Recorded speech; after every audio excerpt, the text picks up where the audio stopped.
Hello दोस्तों, कैसे हो आप? आपका बहुत बहुत स्वागत दिशा एकेडमी दादरी चैनल में। आज फिर मैं आपके सामने वेद एक्सप्रेस की क्लास लेकर रात के 8:30 बजे उपस्थित, और वेद एक्सप्रेस की क्लास में आपको मैं बहुत सारे ऐसे क्वेश्चन, ऐसे कंटेंट आपके सामने लेकर आता हूं जो क्वेश्चन आपके बहुत अनटच रहते हैं और वो आपके सामने बिल्कुल 1 घंटे के अंदर आपके सामने आ जाते हैं और आपके वो क्वेश्चन भी तैयार हो जाते हैं। वेद एक्सप्रेस की क्लास को आप लास्ट तक वॉच करना है, बीच में क्लास को छोड़कर नहीं जाना है। क्लास को बीच में छोड़कर जाओगे तो आपके बहुत सारे वो क्वेश्चन जो अनटच रहते हैं, जिनको आप पढ़ नहीं पाते हो, आप उनको छोड़ देते हो आप, और परीक्षाएं फेल हो जाती हैं। तो जीएस की रीढ़ की हड्डी आपकी वेद एक्सप्रेस की क्लास है। इस क्लास के साथ बने रहिए। एग्जाम आप किसी में बैठिए, आप दिल्ली पुलिस का पेपर दीजिए या यूपी पुलिस या कोई भी एग्जाम दीजिए, आप सभी के लिए क्लास सफिशिएंट है और क्लास के साथ लास्ट तक बने रहना है। और सभी स्टूडेंट सारे वर्क छोड़कर वेद एक्सप्रेस की क्लास के साथ जुटिए मेरे साथ। क्लियर? लिखिए सभी स्टूडेंट। क्वेश्चन नंबर 1, परिसीमन आयोग। बहुत अच्छा क्वेश्चन आपके सामने है। परिसीमन से मतलब क्या होता है? पहले सभी स्टूडेंट अपने कमेंट बॉक्स में परिसीमन का मतलब होता है किसी भी निर्वाचन क्षेत्र की सीमा को घटाना या बढ़ाना। किसी भी निर्वाचन क्षेत्र की सीमा को विधानसभा या लोकसभा के आधार पर घटाना या बढ़ाना परिसीमन कहलाता है। क्या कहलाता है? परिसीमन। तो परिसीमन का जो वर्णन है, परिसीमन के बारे में जो वर्णन कौन से अनुच्छेद में है? अनुच्छेद 82 के अंतर्गत। अनुच्छेद 82 के अंतर्गत जनसंख्या के, ताजा जनसंख्या के जो आंकड़े आते हैं, ताजा जनसंख्या के आंकड़ों के अनुसार, लिख सकते हो आप सफिशिएंट, आंकड़ों के अनुसार लोकसभा व विधानसभा निर्वाचन क्षेत्र का परिसीमन, यानी कि इनकी सीमा को घटाना या बढ़ाना ही परिसीमन कहलाता है। अब यहां पर एक क्वेश्चन आपके सामने और आएगा, परिसीमन आयोग का अध्यक्ष कौन होता है? परिसीमन आयोग का अध्यक्ष कौन होता है? सभी स्टूडेंट अपने कमेंट बॉक्स में लगा सकते हैं। परिसीमन आयोग का जो चेयरमैन, जो अध्यक्ष होता है, वो कौन होता है? तो सभी स्टूडेंट लगाइए, मुख्य निर्वाचन आयुक्त होता है। मुख्य निर्वाचन आयुक्त होता है। एक पॉइंट इसके लिए मैं आपको और लिखवाऊंगा इसी में ही, देखना आपको, यानी कि 84वां संविधान संशोधन 84, सभी स्टूडेंट नोट करें, 84वां संविधान संशोधन 2001 के अंतर्गत अधिनियम 2001 है, लागू हुआ है 2002 में। अधिनियम कौन सा है? 2001। तो 2026 तक, इसमें एक पॉइंट है, 2026 तक लोकसभा और विधानसभा की सीटों में नो चेंजिंग। लोकसभा व विधानसभा की सीटों में अपरिवर्तित या कोई परिवर्तन नहीं होगा। सीटों में कोई परिवर्तन नहीं होगा। क्लियर? तो कौन से संविधान संशोधन के अंतर्गत ये कह दिया गया कि 2026 तक लोकसभा और विधानसभा की सीटों में कोई चेंजिंग नहीं होगी, जितनी सीटें हैं वो उतनी ही रहेंगी। और भी इसमें कंडीशन है, वो भी आपको नहीं लिखना है, जिस संविधान का जो टॉपिक आएगा तो उसमें आपको लिखवाया जाएगा। क्लियर? तो इसमें फैक्ट है कुछ मैंने आपको इसमें जो लिखवाए, सब स्टूडेंट इसे नोट करें या इसका स्क्रीनशॉट करें।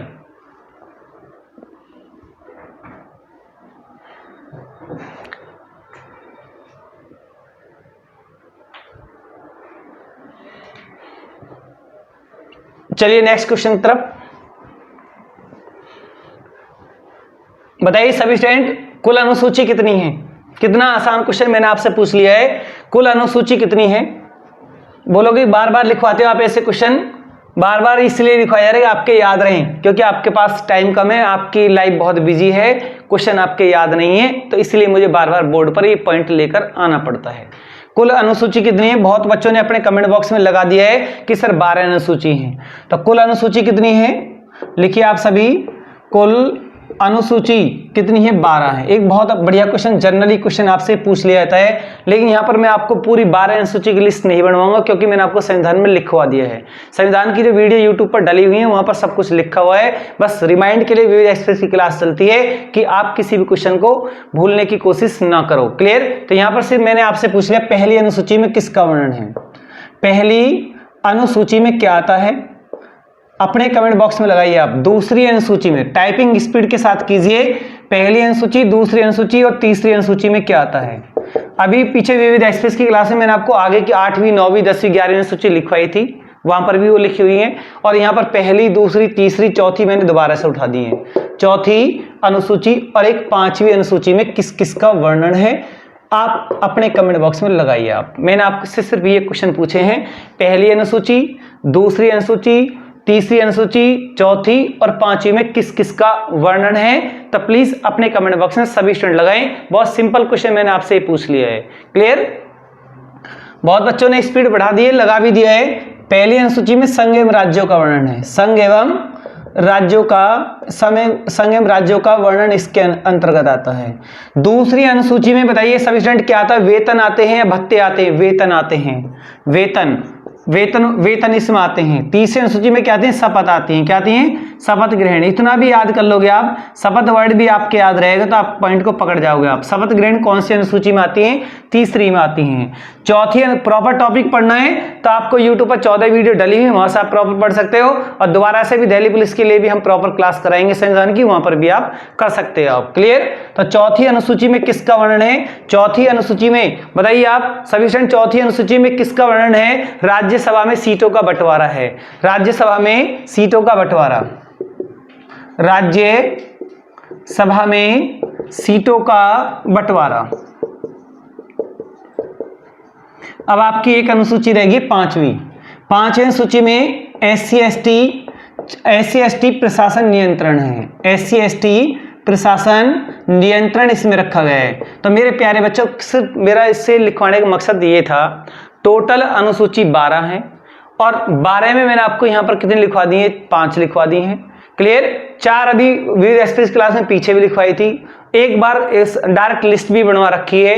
तो एक अनुसूची एग्जाम में आपसे पूछ ली जाती है, तो ऐसे अनुसूची के क्वेश्चन आपके गलत नहीं होने चाहिए। आपको सिर्फ इतने इनके सिर्फ विषय बताने हैं, कौन कौन से विषय इनके अंतर्गत आते हैं, क्योंकि आपको विद्वान नहीं बनना है, आपको सिर्फ अपनी परीक्षाएं पास करनी है। तो आप इनको भी वॉच करके अच्छे से अपनी परीक्षा को आप पास कर सकते हो। आप परीक्षा हार्ड नहीं है, हम लोगों ने परीक्षा को हार्ड बना रखा है। हमने परीक्षा को इतना हार्ड बना दिया है और हमने ऐसी प्रतिष्ठा बना दी है कि ये सब कुछ है तो यही है। ऐसे नहीं होता है। प्रतिष्ठा, अगर कोई प्रतिष्ठा के लिए पढ़ रहा है तो प्रतिष्ठा के लिए पढ़ा तो पढ़ना छोड़ दे, कल को आपकी जॉब लगे कोई ये भी कहेगा कि पैसा देकर लग गया।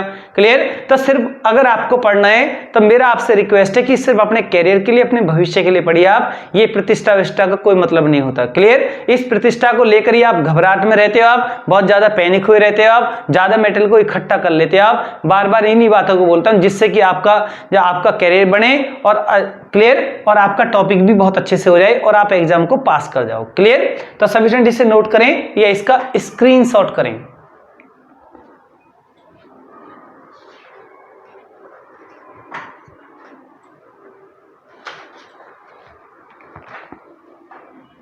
चलिए इसे रब करते हैं, नेक्स्ट क्वेश्चन की तरफ चलते हैं।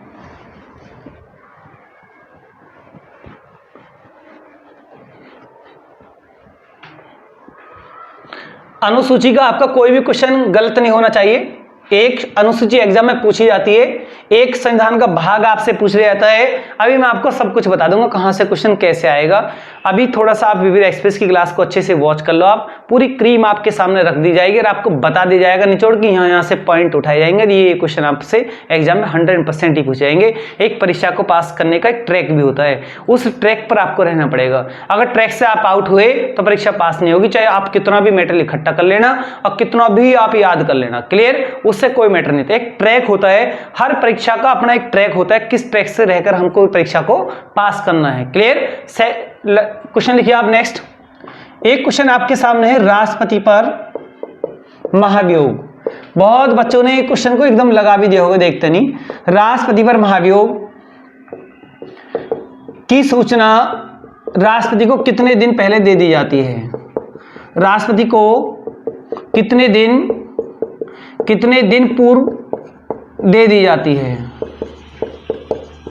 राष्ट्रपति को ये सूचना, इंफॉर्मेशन, यानी कि उन पर महाभियोग लगने का प्रस्ताव आ रहा है तो कितने दिन पहले उनको ये सूचना दे दी जाती है? तो मेरे प्यारे बच्चों अपने कमेंट बॉक्स में लगाइए 14 दिन, 12 दिन, 10 दिन या 1 महीना, 1 माह। तो आपका ऑप्शन कौन सा राइट आएगा? राष्ट्रपति पर महाभियोग की जो सूचना है, राष्ट्रपति को कितने दिन पहले उनको अवगत करा दिया जाता है? 14 दिन। बहुत बच्चों ने एकदम कमेंट में बहुत स्पीड के साथ लगाया है 14 दिन। मुझे बहुत खुशी हो रही है, बहुत बच्चों ने 14 जो लगा दिया है वो उनका बिल्कुल राइट है। अब जब यहां महाभियोग की बात आ रही है तो यूपी दरोगा में महाभियोग का क्वेश्चन आया था। आपके याद है? आसान है क्योंकि आपने याद कर लिया है, आपने कई बार मैंने आपको रिवाइज करा दिया है, संविधान की स्पेशल वीडियो में भी डाल दिया है, आपके याद है, बहुत खुशी की बात है। बट जब आयोग बोर्ड आपसे क्वेश्चन पूछेगा उसके सामने इसकी महत्वता बहुत ज्यादा है। क्लियर? तो यूपी दरोगा में क्वेश्चन आया, पद से हटाने की प्रक्रिया क्या कहलाती है? जो लाइन में मुंह से बोल रहा हूं, एक एक लाइन आपके लिए इंपॉर्टेंट है। पद से हटाने की प्रक्रिया क्या कहलाती है? तो मेरे प्यारे बच्चों क्या कहलाती है? महाभियोग कहलाती है। और राष्ट्रपति पर महाभियोग मेरे प्यारे बच्चों कौन से आर्टिकल में लगता है? 61 में लगता है। मेरे बहुत बच्चों ने लिख भी दिया है, कमेंट में बहुत स्पीड के साथ लगाया है कि आर्टिकल 61। अगर यहीं पर और क्वेश्चन आपसे पूछ लिया जाए कि राष्ट्रपति पर महाभियोग लगाने का प्रस्ताव कौन लाता है? राष्ट्रपति पर महाभियोग कौन लगाता है? संसद का कौन सा सदन? राज्यसभा, लोकसभा या कोई भी एक सदन, या इनमें से कोई नहीं? तो मेरे प्यारे बच्चों इसे भी बताइए आप, यानी राष्ट्रपति पर महाभियोग का जो प्रस्ताव आता है उसे कौन सा सदन लेकर आता है? निम्न सदन, उच्च सदन या कोई भी एक सदन, या इनमें से कोई नहीं? तो बहुत बच्चों ने थर्ड ऑप्शन लगा दिया है, कोई भी एक सदन, बिल्कुल राइट। अगर कभी क्वेश्चन आपसे एग्जाम में पूछा जाए राष्ट्रपति पर महाभियोग कौन लगाता है, क्वेश्चन अभी ये बोला है मैंने, राष्ट्रपति पर महाभियोग कौन लगाता है? तो संसद लगाती है। इसका आंसर आएगा संसद। राष्ट्रपति पर महाभियोग किस कंडीशन में लगता है? जब राष्ट्रपति संविधान का उल्लंघन करता है, या उसमें फेरबदल करने की कोशिश करता है, या उसके विपरीत चलता है, तो राष्ट्रपति पर महाभियोग लगाया जा सकता है। अब समझ में पॉइंट आया नहीं आया? राष्ट्रपति का महाभियोग का क्वेश्चन आपके लिए मोस्ट वेरी वेरी इंपोर्टेंट। आप जनरल जीएस में कहीं पर भी किसी भी एग्जाम में आप एग्जाम देने के लिए जा रहे हो आप, तो ऐसा नहीं कि आप राष्ट्रपति के पॉइंट को छोड़कर जाओगे। आप राष्ट्रपति, प्रधानमंत्री, मुख्यमंत्री, राज्यपाल, उपराष्ट्रपति या मूल अधिकार, नीति निष्ठा, मूल कर्तव्य, आप इनको छोड़कर वहां नहीं जाओगे आप, क्योंकि ये सब कुछ पढ़ के जाओगे, आपकी परीक्षा पास होगी। संविधान के वहां आपको 5-6 क्वेश्चन रखे मिलेंगे, एक भाग का मिलेगा, एक अनुसूची का एक स्रोत मिलेगा, एक राष्ट्रपति से उठाएगा, एक राज्यपाल या एक हाई कोर्ट से, या एक मुख्यमंत्री, पीएम, लोकसभा, राज्यसभा, मूल अधिकार, नीति निष्ठा। आपको बहुत अच्छे से कंटेंट को अच्छे से करके जाना है, इनमें से आपको क्वेश्चन मिल जाएगा, बाहर से कुछ भी नहीं आएगा। क्लियर? बहुत बच्चे संविधान में एक केस के पीछे लगे थे, केस बनाम केस बनाम, कुछ नहीं केस बनाम। अगर एक केस आया कोई बात नहीं, 6 क्वेश्चन में से 5 क्वेश्चन आपके ये संविधान के आएंगे। आपको यूपीएसआई में वो केस भी लिखवा देंगे, कौन सा केस कैसे चला, केशवानंद भारती, जितने भी केस है वो सारे आपको प्रोसेस तरीका से मैं लिखवाऊंगा यूपीएसआई के स्पेशल बैच के अंतर्गत। फिलहाल विविध एक्सप्रेस की क्लास में आपको इस तरह से अच्छे से ही वॉच करना है, केस वगैरह यहां पर आपको नहीं लिखना है संविधान के अंदर। क्लियर? सभी स्टूडेंट आगे क्वेश्चन लिखिए आप। नेक्स्ट क्वेश्चन, संवैधानिक संस्था नहीं है। 4 ऑप्शन आपको मिलेंगे, तो सभी स्टूडेंट तैयार रहें क्वेश्चन का आंसर लगाने के लिए। क्लास को छोड़ के न जाएं, क्लास को लास्ट तक वॉच करें, बहुत अच्छे अच्छे क्वेश्चन आपको यहां दिखाई देंगे। संवैधानिक संस्था नहीं है, संवैधानिक संस्था नहीं है, ये क्वेश्चन है आपके सामने। संवैधानिक कम दिख रहा होगा आपको इसमें, संवैधानिक संस्था नहीं है। तो 4 ऑप्शन लो मेरे प्यारे बच्चों। संवैधानिक संस्था नहीं है, योजना आयोग, वित्त आयोग, निर्वाचन चुनाव आयोग और लोक सेवा आयोग। तो मेरे प्यारे बच्चों बताइए आप इन चारों में से कौन सी संस्था संवैधानिक संस्था नहीं है और गैर संवैधानिक संस्था है? इतना सदाबहार क्वेश्चन, आप ये मत समझना कि ये एक क्वेश्चन है। अभी इन सब के आंसर मैं आपको बताऊंगा, अभी इनके आर्टिकल सारे आपके सामने आएंगे। तो बताओ कौन सी संस्था संवैधानिक संस्था नहीं, संवैधानिक संस्था नहीं है? संवैधानिक संस्था नहीं है ए, योजना आयोग। ये अपना में असंवैधानिक गैर संवैधानिक संस्था है और बाकी ये संवैधानिक संस्था है। इनका संविधान के अंदर वर्णन है, इनके आर्टिकल है, इसका आर्टिकल नहीं है। वित्त आयोग का गठन कौन से आर्टिकल में मेरे प्यारे बच्चों लगाइए आप। चुनाव आयोग कौन से आर्टिकल में आता है? 324 में आता है, और वित्त आयोग 280 में आता है, लोक सेवा आयोग 315 में आता है। देखो 1 2 3 आर्टिकल आपको ये मिल गए और एक क्वेश्चन आपको मिल गए। ये आपके लिए 4 क्वेश्चन है, एक क्वेश्चन नहीं है। क्लियर? सभी स्टूडेंट इसे नोट करें। करें या इसका स्क्रीनशॉट करें और नेक्स्ट क्वेश्चन की तरफ चलें। क्लास के साथ लास्ट तक बने रहिए आप, बहुत अच्छे अच्छे क्वेश्चन आपके सामने आएंगे, आपका बहुत अच्छा मॉरल हाई रहेगा। आप नवंबर में कोई सा भी एग्जाम देना, आपकी परीक्षाएं पास होंगी 100%। क्लियर? लिखिए आप नेक्स्ट।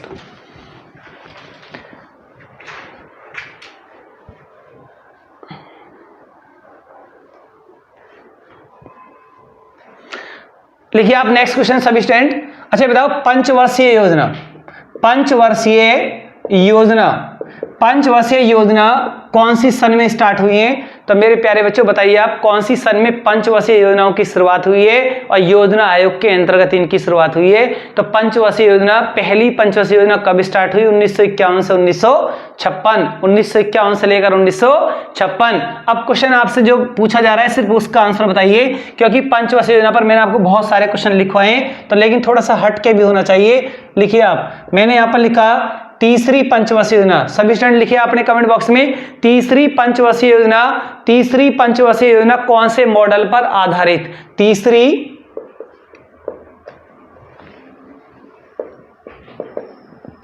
पंचवर्षीय योजना कौन से मॉडल पर आधारित? कौन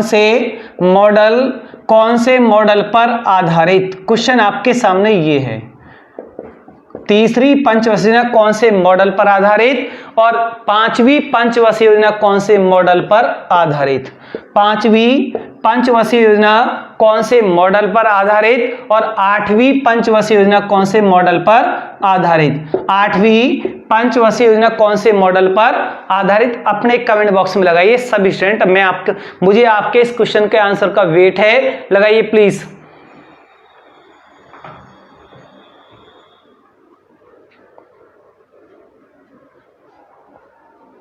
लगा दिए? देखिए आप, तीसरी पंचवर्षीय योजना कौन से मॉडल पर? जेके सैंडी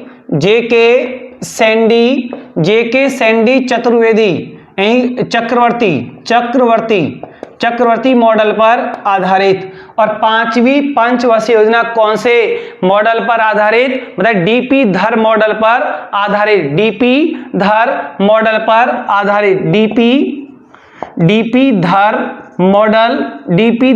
पर आधारित।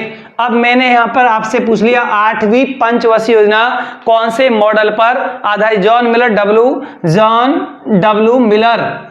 डब्ल्यू मिलर मॉडल पर आधारित। तो ये क्वेश्चन में आपको 3 लिखवाए हैं। अब आपको यहां पर इतना भी सपोर्ट करना है कि जो मैंने आपको 3 पंचवर्षीय लिखवाई हैं, इनके टाइम आप लिखोगे अपने कमेंट बॉक्स में, यानी कि तीसरी पंचवर्षीय योजना का समय कब से कब तक है, तो प्लीज अपने कमेंट बॉक्स में लगाइए आप, यानी कि तीसरी पंचवर्षीय योजना का समय कब से कब तक रहा है और पांचवी का कब से कब तक रहा है और आठवीं का कब से कब तक रहा है प्लीज, और उनका टारगेट भी आपको लिखना है। ये क्वेश्चन आपको दिया जा रहा है यहाँ पर। देखिए आप, तीसरी पंचवर्षीय योजना का समय कब से कब तक रहा है, बताइए सभी स्टूडेंट अपने कमेंट बॉक्स में बताइए। पहली का बताइए आप 1951 से 56, दूसरी का 56 से 61 और 61 से 66। वेरी गुड, बहुत बच्चों ने कमेंट बॉक्स में लगा दिया है 1961 से 66। और आठवीं पंचवर्षीय योजना का समय 1992 से लेकर 1997। क्लियर? और पांचवी पंचवर्षीय योजना का समय 1974 से लेकर 1979 था, लेकिन यह है योजना 1 वर्ष पहले ही समाप्त हो गई, क्योंकि जनता पार्टी की सरकार आ गई थी, मोरारजी देसाई। एक जनता पार्टी की सरकार आई, मोरारजी देसाई। तो प्रथम गैर कांग्रेसी पीएम कौन बने? मोरारजी देसाई। तो 1 वर्ष पहले ही जनता पार्टी ने पांचवी पंचवर्षीय योजना को समाप्त कर दिया गया। अब इनके टारगेट देखिए आप, प्लीज स्टूडेंट देखिए आप, क्लास को वॉच करना है। तीसरी पंचवर्षीय योजना का उद्देश्य कृषि एवं उद्योग दोनों को बढ़ावा था, कृषि और उद्योग दोनों को बढ़ावा इसमें मिला। और आठवीं पंचवर्षीय योजना का मुख्य उद्देश्य था मानव संसाधन का विकास, मानव संसाधन का विकास का टारगेट इस योजना में रखा गया। और जब इस योजना के अंतर्गत मानव संसाधन विकास का लक्ष्य रखा गया तो मंत्रालय भी बनाया गया। तो मंत्रालय का नाम क्या है? मानव मानव संसाधन विकास मंत्रालय, और आज वर्तमान में मानव संसाधन विकास मंत्रालय का नाम बदल दिया गया है, अब उसका नाम हो गया शिक्षा मंत्रालय। तो हमारे देश की जो एजुकेशन है वो कौन से मंत्रालय में आती है? तो मेरे प्यारे बच्चे बताइए आप, मानव संसाधन विकास मंत्रालय में, जिसके मंत्री कौन थे? रमेश पोखरियाल। तो रमेश पोखरियाल अब देश के शिक्षा मंत्री हैं और मंत्रालय का नाम भी क्या रख दिया है? शिक्षा मंत्रालय। ये क्वेश्चन आपके एग्जाम में 100% आएगा, तो इसीलिए मैंने आपको ये 8वीं जो पंचवटिया के बारे में बताया है, तो ये कुछ सोच समझ के बताया गया है। इसका मॉडल बताया है, कौन से मॉडल पाया, इसका समय बताया, इसका टारगेट क्या था, और इस योजना के अंतर्गत यानी कि उस लक्ष्य का हमारा लक्ष्य भी क्या था। अब नेक्स्ट इसमें देखिए आप सभी इसे नोट करें या इसका स्क्रीनशॉट करें।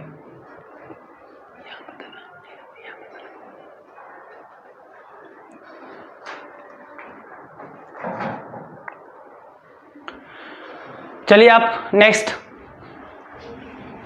क्वेश्चन की तरफ। सभी स्टूडेंट क्लास को लास्ट तक वॉच करें, और अब आपके सामने बहुत सारे क्वेश्चन आपके सामने आएंगे, देखना कैसे कैसे क्वेश्चन सामने आते हैं, आप उनको कर पाते हुए नहीं।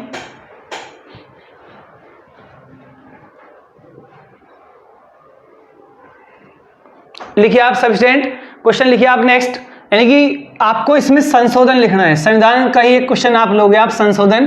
बार बार मैं संशोधन पता क्यों लिखवा रहा हूं हर विविध एक्सप्रेस की क्लास में, या हर तीसरी विविध एक्सप्रेस क्लास में संशोधन इसीलिए लेकर आ रहा हूं कि संशोधन बहुत सारे हैं, एक साथ लिस्ट बनाने से याद नहीं होते हैं। किसी ने आपको नोट्स पकड़ाया, सारे संशोधन लिखे हुए हैं, कर लो याद।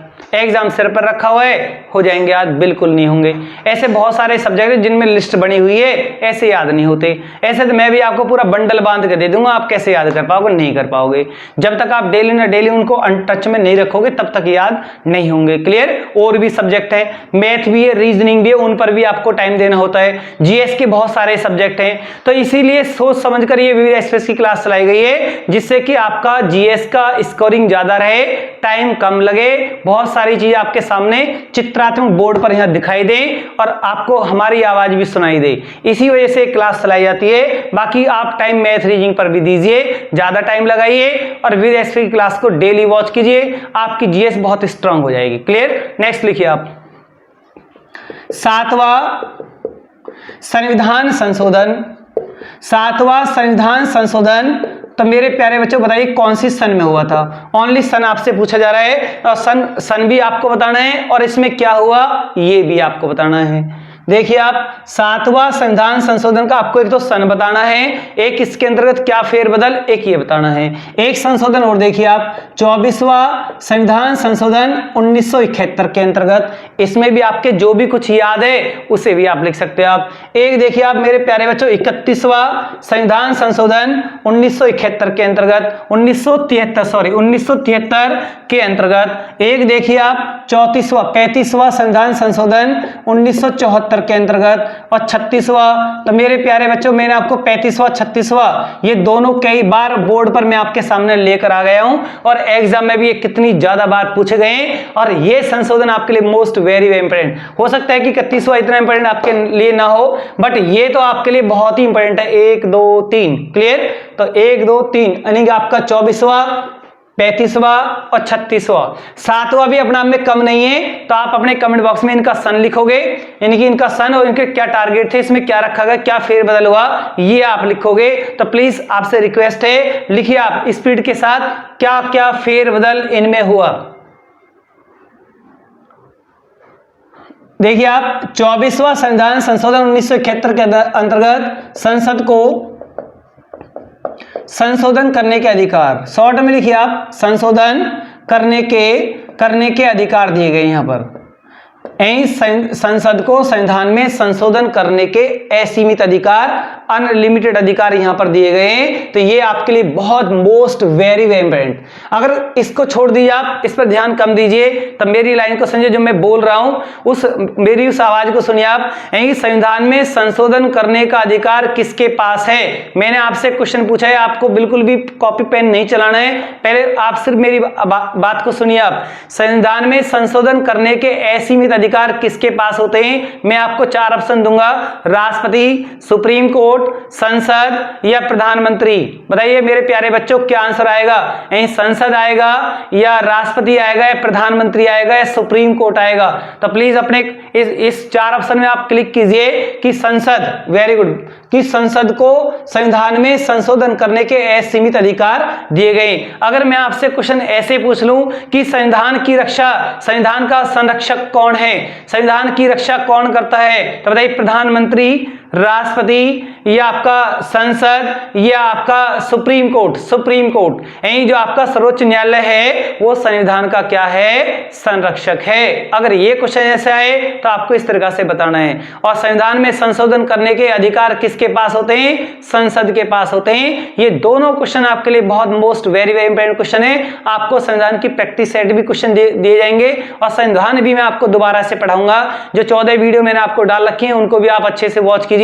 अगर आप पे नहीं होते तो संविधान दोबारा से भी मैं स्टार्ट कर दूंगा आपका, क्लियर। और कल की क्लास में, कल जो मेरी क्लास आपको मॉर्निंग में मिलेगी, तो मॉर्निंग की क्लास में आपके लिए करंट अफेयर्स की क्लास लेकर आऊंगा। तो करंट अफेयर्स की जो क्लास है उसको सभी स्टूडेंट वॉच करें, अच्छे से वॉच करें। बहुत अच्छे अच्छे कंटेंट आपके सामने, यानी कि करंट की क्लास में मॉर्निंग में आएंगे 9 बजे। आपको 9 बजे मेरी जो लाइव क्लास मिलेगी या लाइव क्लास जो मिलेगी वो सीधी करंट अफेयर्स की क्लास मिलेगी, उसको अच्छे से आपको वॉच करना है। अब इसमें देखिए आप 35वां संविधान संशोधन 1974 के अंतर्गत सिक्किम को सह राज्य का दर्जा दिया गया। तो मेरे प्यारे बच्चों लिखिए आप, सिक्किम को सह राज्य, सिक्किम को सह राज्य का दर्जा दिया गया। इस लाइन से मतलब है सिक्किम को यानी कि कॉर्पोरेट राज्य, एक अधिराज्य का दर्जा दिया गया। पूर्ण रूप से राज्य का दर्जा नहीं मिला, एक सह राज्य का दर्जा मिला। इसे कंप्लीट राज्य का दर्जा कौन से अमेंडमेंट में दिया गया? 36वां संविधान संशोधन 1975 के अंतर्गत सिक्किम को भारत का 22वां राज्य घोषित कर दिया गया। जैसे जैसे लाइन को मैं यहां पर लिख रहा हूं ऐसे ही एग्जाम में प्रश्न ऐसे ही बनता है, अलग से कहीं कुछ नहीं है, सब कुछ फिक्स है। कल भी मैंने आपसे ये लाइन बोली है, सब कुछ फिक्स है, तो उसका फायदा उठाइए आप, डरने की बिल्कुल भी जरूरत नहीं है। सिक्किम को भारत का 22वां राज्य घोषित, 22वां राज्य घोषित। तो बताइए भारत का 22वां राज्य कौन सा घोषित हुआ? कैसे भी क्वेश्चन को घुमाए तो आपको आंसर लगाना है। तो मैंने आपको पॉइंट को इस तरह से समझाया है, तो आपको क्वेश्चन खुद बनाना चाहिए। मैंने आपसे कई बार बोला है, जब आप एक प्रॉपर टॉपिक को पढ़ लेते हैं आप, तो आपका राइट बनता है खुद क्वेश्चन बनाइए, खुद 4 ऑप्शन रखिए, तो फिर आपसे ज्यादा होशियार कोई नहीं है। तो आप इस तरह से करोगे तो आपका मॉरल भी हाई रहेगा, परीक्षा पास होगी, टॉपिक का आपका पता होगा, फोकस आपका कंट्रोल होगा, यानी कि हर तरीका से सब्जेक्ट पर आपकी पकड़ होगी। आपको फिर डरने की कोई जरूरत नहीं है, आपको इतना मेटेरियल इकट्ठा करने की, क्योंकि आपके पास ऑलरेडी ही आपके पास सब कुछ है। और जिस बच्चे को लगता है कि 2-3 महीने में, पहले तो इससे तो तैयारी करते नहीं है, टाइम के टाइम लगते हैं और पूरे मेटेरियल को इकट्ठा कर लेते हैं, ना तो वो इधर के रहते हैं ना उधर के रहते, बड़ी परेशानी आ जाती है और परीक्षा फेल हो जाती है, एक साल बर्बाद हो जाती है। जब वो मेरे पास बच्चे आते हैं तो मुझे काफी दुख होता है, क्योंकि उस टाइम उनको कोई गाइड करने वाला, सही डायरेक्शन देने वाला नहीं होता है। तो जिसने जैसे उनसे कह दिया ऐसे ही उस तरीका से चले जाते हैं, क्लियर। तो यहां पर देखिए आप, सिक्किम को भारत का 22वां राज्य किसने घोषित किया? कौन से संशोधन में? 36वां, 35वां, 36वां, 24वां, मोस्ट वेरी वेरी इंपोर्टेंट। और ये आपका 1956, और इसमें राज्य पुनर्गठन आयोग का गठन, राज्य पुनर्गठन आयोग का गठन कौन से संविधान संशोधन के अंतर्गत? 1956 के अंतर्गत, 1956 के अंतर्गत राज्य पुनर्गठन आयोग का गठन किया गया। तो सभी स्टूडेंट इसे नोट करें या इसका स्क्रीनशॉट करें। नेक्स्ट क्वेश्चन देखिए आप, रेडियम की खोज किसने की है? ये बहुत सिंपल क्वेश्चन आपके सामने। रेडियम की खोज करने वाला कौन था? रेडियम की खोज किसने की है? बहुत बच्चों ने अपने कमेंट बॉक्स में लगा दिया है, रेडियम की खोज मैडम क्यूरी के द्वारा है। मैडम क्यूरी, सभी स्टूडेंट नोट करें इसको। रेडियम की खोज मैडम क्यूरी के द्वारा है। और परमाणु क्रमांक की खोज किसने की है? परमाणु क्रमांक, ये भी आपको बताना है। परमाणु क्रमांक की खोज करने वाला कौन था? परमाणु क्रमांक की खोज किसने की है? मोसले के द्वारा हुई है। मोसले द्वारा परमाणु क्रमांक की खोज। सापेक्षिकता का सिद्धांत देने वाला व्यक्ति कौन था, वैज्ञानिक कौन था? लिखिए आप सभी जन, सापेक्षिकता का सिद्धांत। सापेक्षिकता का सिद्धांत किसने दिया है? सापेक्षिकता का सिद्धांत देने वाला कौन था? आइंस्टीन, जिसका एक इक्वेशन भी है E बराबर mc², E एनर्जी, m मास, C प्रकाश का वेग, 3 × 10⁸ मीटर पर सेकेंड। सापेक्षिकता का सिद्धांत देने वाला कौन था? आइंस्टीन। तो सभी स्टूडेंट इसे नोट करें या इसका स्क्रीनशॉट करें। और नेक्स्ट क्वेश्चन देखिए आप, अपवर्जन का सिद्धांत किसने दिया है? अपवर्जन का सिद्धांत किसने दिया है? अपवर्जन का सिद्धांत किस वैज्ञानिक का है? तो मेरे प्यारे बच्चों बताइए आप, अपवर्जन का सिद्धांत और एक और लिखोगे आप इसी में ही, यानी कि आपका विद्युत, यानी कि फैराडे का नियम जो है, विद्युत अपघटन के नियम किसने दिए हैं? फैराडे। विद्युत अपघटन के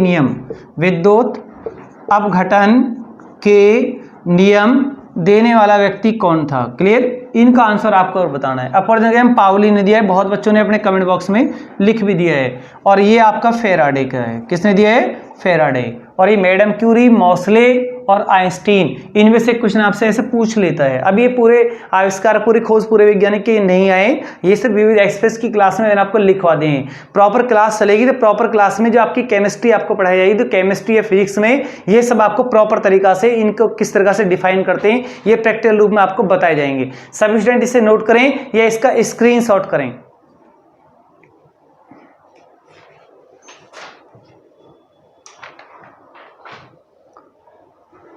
चलिए आप नेक्स्ट क्वेश्चन लिखिए। आप नेक्स्ट क्वेश्चन सभी स्टूडेंट के साथ लिखिए आप, मैग्नीशिया किसे कहते हैं? अपने कमेंट बॉक्स में मैग्नीशिया का रासायनिक नाम बताइए। मैग्नीशिया किसे कहते हैं? मैग्नीशिया लिखिए आप,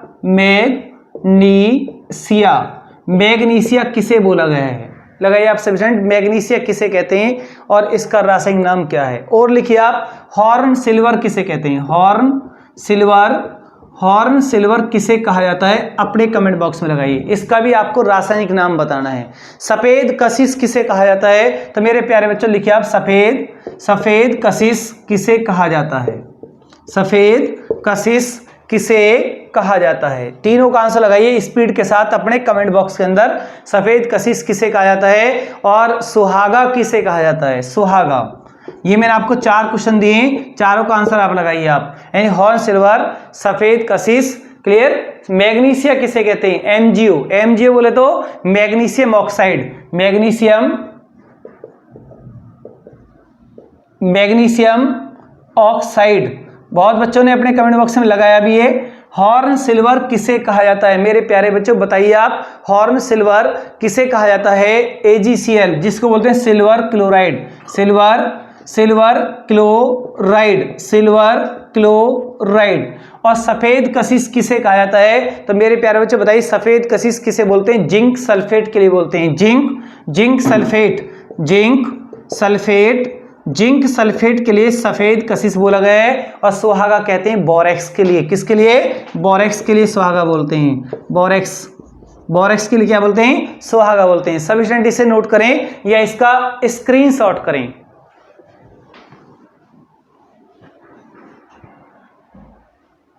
नेक्स्ट लिखिए आप, नेक्स्ट क्वेश्चन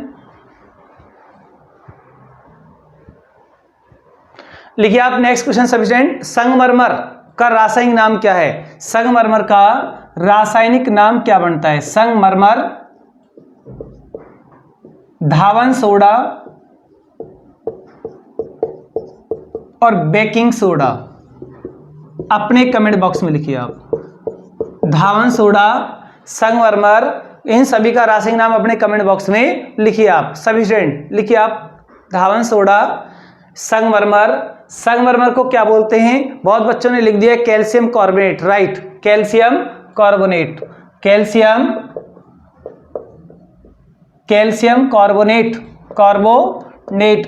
कार्बोनेट। और धावन सोडा किसे कहते हैं? तो मेरे प्यारे बच्चों, धावन सोडा को क्या बोलते हैं? अपने कमेंट बॉक्स में लगा सकते हैं आप, सोडियम कार्बोनेट,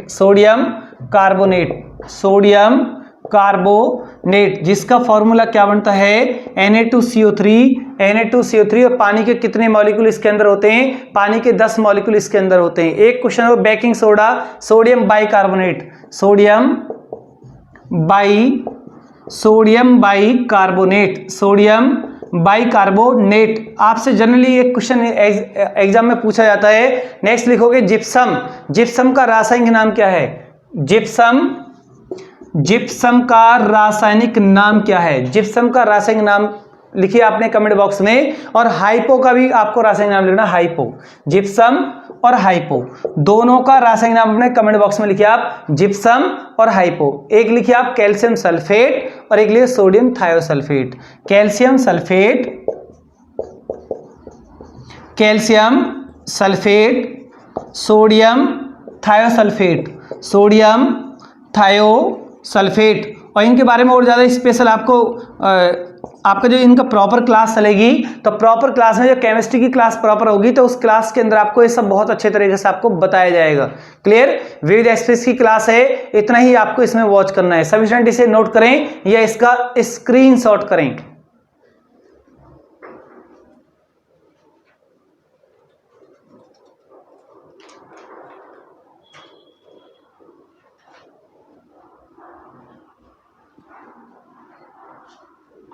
नेक्स्ट लिखिए आप, एक फॉर्मूला बताइए आप, चूने का पत्थर, चूना पत्थर जिसे कहते हैं आप, चूना पत्थर का फॉर्मूला क्या बनता है, अपने कमेंट बॉक्स में लिखिए आप। इसका सूत्र आपको बताना है, इसका फॉर्मूला आपको बताना है, चूना पत्थर का फॉर्मूला क्या बनता है, और बिना यानी बुझा हुआ चूना जो होता है उसका फॉर्मूला क्या है।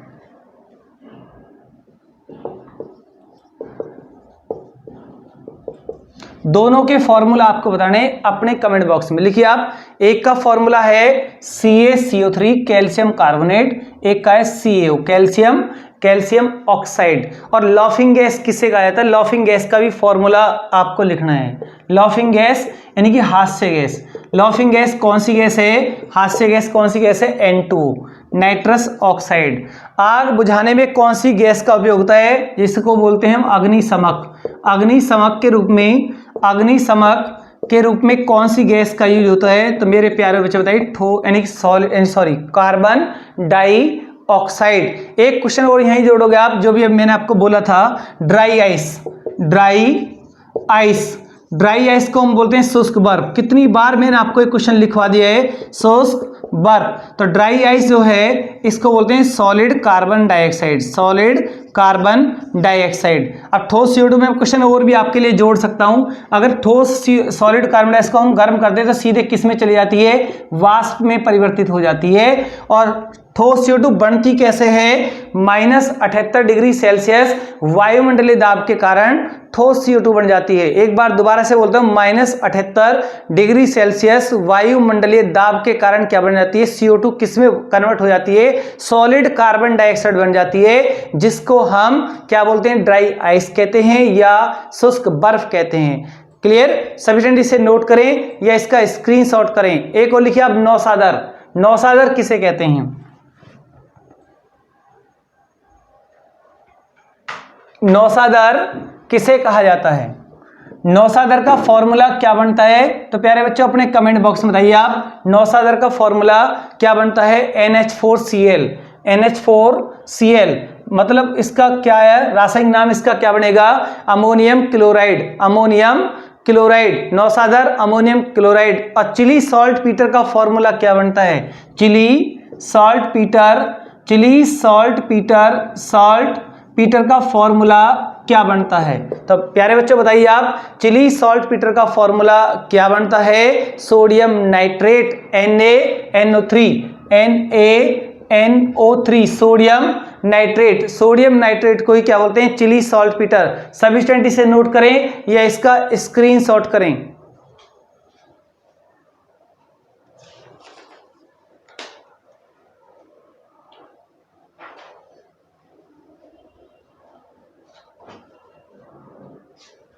नेक्स्ट लिखिए आप,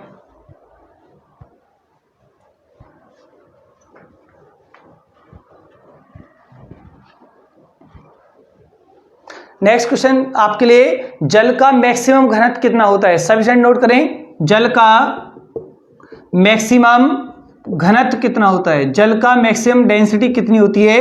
4 डिग्री सेल्सियस। जल का अधिकतम घनत्व कितना होता है? 4 डिग्री सेल्सियस। और इसके कारण ही मछलियां जल में जीवित रह जाती हैं। 4 डिग्री सेल्सियस जल के कारण ही मछलियां सर्दियों में पानी में जीवित रह जाती हैं। इसका कारण क्या है? 4 degree Celsius, 4 degree Celsius. Next question लिखिए आप, जर्मन सिल्वर। जर्मन सिल्वर में कौन कौन सी मेटल का मिश्रण होता है? ये अपने आप में एक मिश्र धातु है। तो जर्मन सिल्वर में कौन सी 2 धातुओं का मिश्रण, कौन सी 3 धातुओं का मिश्रण है? तो अपने कमेंट बॉक्स में आप लगा सकते हैं, आप कॉपर, जिंक और निकिल। लिखिए आप सभी स्टूडेंट, कॉपर, जिंक और निकिल, इन तीनों से मिलकर क्या बना होता है? इन तीनों से मिलकर यानी जर्मन सिल्वर बना होता है। जर्मन सिल्वर बना होता है। एक और क्वेश्चन लिखोगे आप, सोल्डर।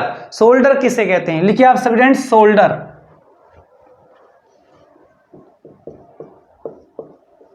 सोल्डर, सोल्डर, टांका, आपको ये सब बताना है। फ्यूज तार, ये तीनों किसके बने होते हैं? फ्यूज तार। इन तीनों में किस किस का मिश्रण होता है? Lead plus tin. एक साथ मैंने आपको लिखवा दिए, lead plus tin. Lead plus tin इन तीनों में होता है। कई बार एग्जाम में क्वेश्चन पूछा गया आपसे, ये जो फ्यूज तार है इसके अंदर कैसी प्रकृति, कैसी नेचर होती है? फ्यूज तार के अंदर कैसी प्रकृति होती है, यानी कि इसके अंदर कैसी प्रकृति होती है? तो सभी स्टूडेंट इसमें बताइए आप, फ्यूज तार के अंदर कैसी प्रकृति होती है? उच्च प्रतिरोध, उच्च प्रतिरोध एवं निम्न गलनांक, एवं निम्न गलनांक, यानी कि फ्यूज तार में कैसी प्रकृति होती है? यानी उच्च प्रतिरोध एवं निम्न गलनांक। ये आपके यूपी पुलिस में भी ये क्वेश्चन आपसे पूछा गया था।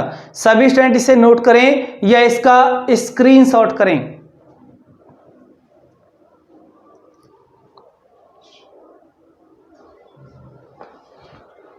नेक्स्ट लिखिए आप सभी स्टूडेंट,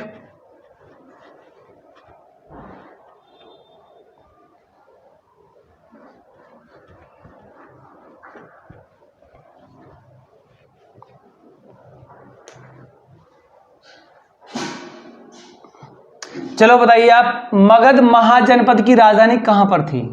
इतिहास का क्वेश्चन है, मगध महाजनपद की राजधानी कहां पर थी? तो अपने कमेंट बॉक्स में लगाइए आप, राजगृह।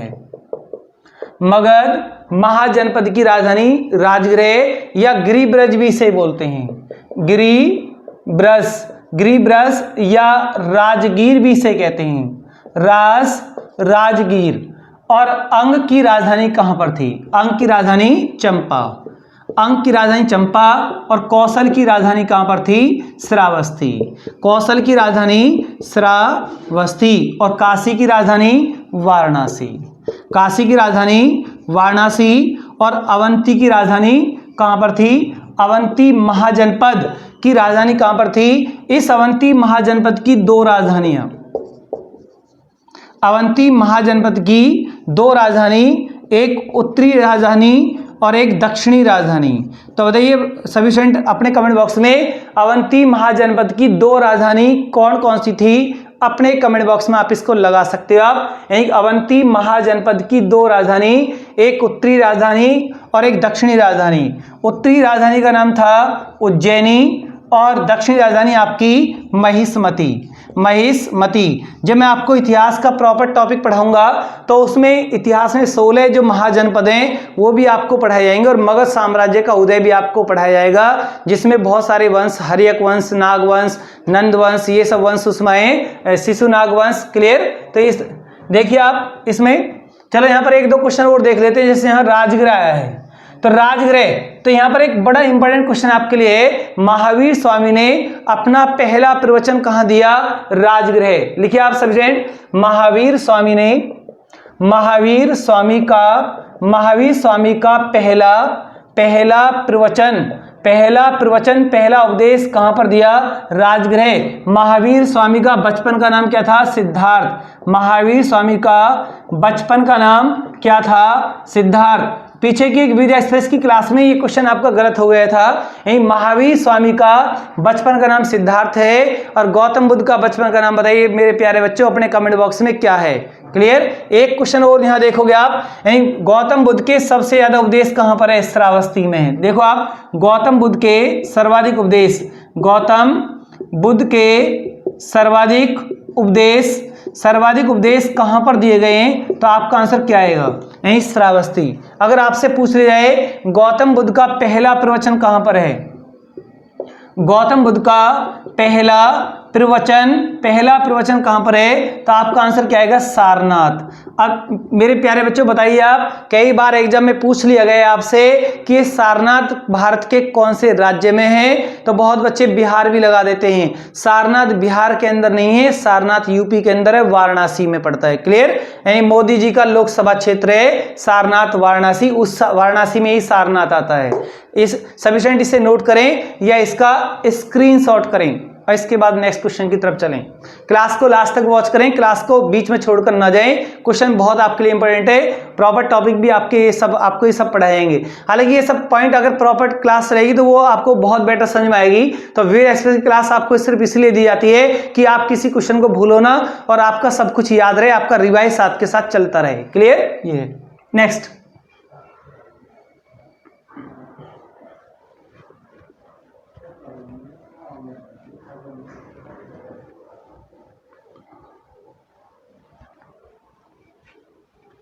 लिखिए आप नेक्स्ट क्वेश्चन।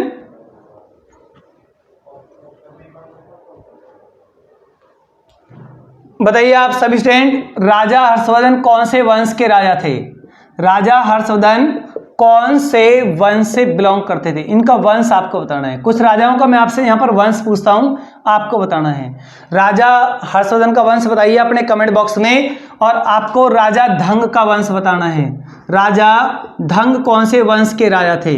राजा धंग कौन से वंश के राजा थे? और राजा भोज कौन से वंश के राजा थे? राजा भोज का वंश कौन सा था? और भीम फर्स्ट का वंश कौन सा था? भीम फर्स्ट कौन से वंश के राजा थे? और लक्ष्मण सेन कौन से वंश के राजा थे? लक्ष्मण सेन कौन से वंश से बिलोंग करते थे? और मिहिर भोज कौन से वंश के राजा थे? मिहिर भोज कौन से वंश के राजा थे? और पृथ्वीराज थर्ड कौन से वंश के राजा थे? पृथ्वीराज तृतीय कौन से वंश के राजा थे? और राजा जयचंद्र कौन से वंश के राजा थे? राजा जयचंद्र कौन से वंश के राजा थे? आपको इनका आंसर लगाना है। क्लियर। लगाइए सभी स्टूडेंट इनका आंसर, ये कौन कौन से वंश से बिलोंग करते हैं।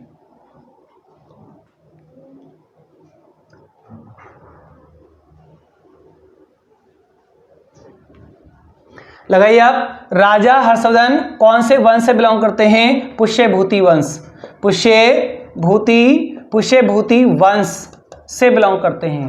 राजा धंग कौन से वंश के राजा हैं? चंदेल वंश के राजा, चंदेल वंश। और राजा भोज कौन से वंश के राजा हैं? परमार वंश के राजा हैं, परमार वंश। ये वही राजा भोज है जो जिसके लिए कहावत भी है, कहाँ राजा भोज कहाँ गंगू तेली। क्लियर। भीम फर्स्ट कौन से वंश के राजा हैं? चालुक्य वंश, अनिलवाड़ के चालुक्य। आपको इन टॉपिकों के लिए प्रॉपर क्लास करनी होगी, प्रॉपर क्लास के साथ ही ये पॉइंट आपके याद रह सकते हैं। लक्ष्मण सेन कौन से वंश के राजा हैं? सेन वंश के राजा हैं। मिहिर भोज कौन से वंश के राजा हैं? प्रतिहार वंश के राजा हैं, प्रतिहार। अब यहाँ पर क्वेश्चन है, प्रतिहार वंश का सबसे महानतम राजा कौन हुआ है? प्रतिहार वंश का सबसे महानतम राजा कौन हुआ है? मिहिर भोज। राजा जयचंद्र कौन से वंश के राजा हैं? गेहड़वाल वंश, गेहड़वाल वंश के राजा। और पृथ्वीराज थर्ड बताइए कौन से वंश के राजा हैं? चौहान वंश। इन्हें बोलते हैं पृथ्वीराज चौहान। तो पृथ्वीराज चौहान यानी कि पृथ्वीराज चौहान और राजा जयचंद्र एक दूसरे के समकालीन रहे, एक दूसरे के जाने दुश्मन थे। और कौन कौन से युद्ध इनके टाइम में लड़े हैं? तराइन का प्रथम युद्ध, तराइन का सेकंड युद्ध, चंदावर का युद्ध 1191, 1192 और 1194। क्लियर। बाकी और चर्चा आगे होगी, जो विविध एक्सप्रेस की क्लास आगे आएगी। अगर आपको आज मेरी ये विविध एक्सप्रेस की क्लास पसंद आई है तो आप इस चैनल को लाइक कीजिए, सब्सक्राइब कीजिए और अपने सभी दोस्तों में इस चैनल को सब्सक्राइब कराइए। धन्यवाद। Good night.